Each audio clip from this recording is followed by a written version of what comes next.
Imagine a world where one man's dream became reality, where the greatest conqueror in history never stopped conquering. In our history, Alexander the Great died at 32. But what if he had lived? What if those visionary eyes had seen not just Asia, but the entire world? This is the story of that world, a world united under one banner. It began with an unstoppable vision, and a friendship that would reshape human destiny. After conquering Persia and India, Alexander's army marched where no Western force had ever ventured. China, the great Eastern Empire, fell to his tactical genius within 3 years. But Alexander didn't destroy cultures, he wove them together. Trade routes connected east and west like never before.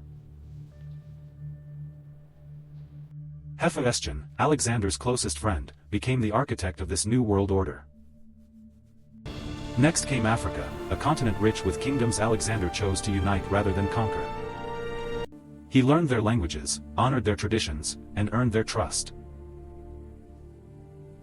Alliances formed not through fear, but through vision of shared prosperity. Cities flourished as centers of learning and commerce. Knowledge from every corner of the known world gathered in magnificent libraries. Alexander dreamed of a world where wisdom flowed as freely as rivers. The northern lands presented new challenges, vast forests and fierce warriors.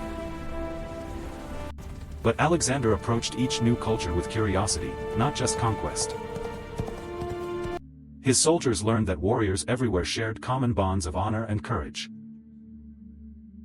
His army became a moving city, a fusion of the world's peoples united in purpose.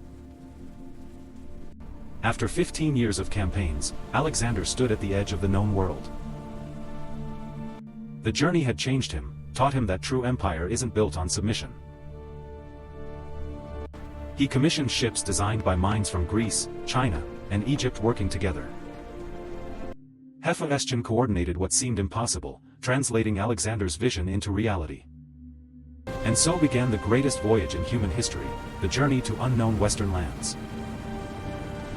For months they sailed, guided by stars and unprecedented navigation charts.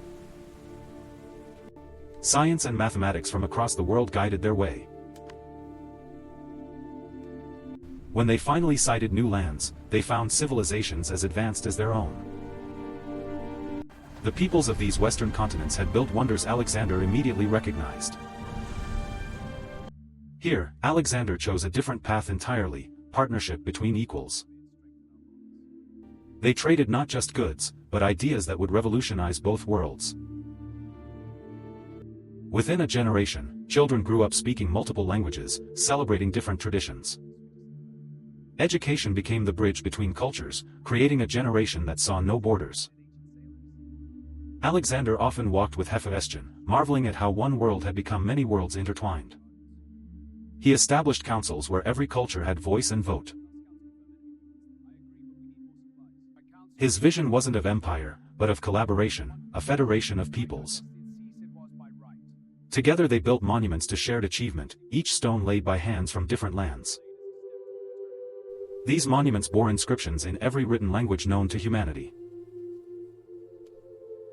Festivals became windows into different souls, teaching that joy has no single language. They had achieved what seemed impossible, not a conquered world, but a connected one.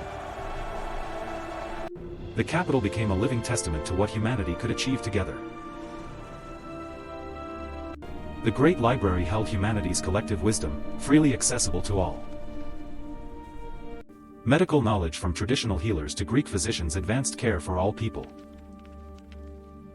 Diseases that once ravaged nations were conquered through shared medical wisdom.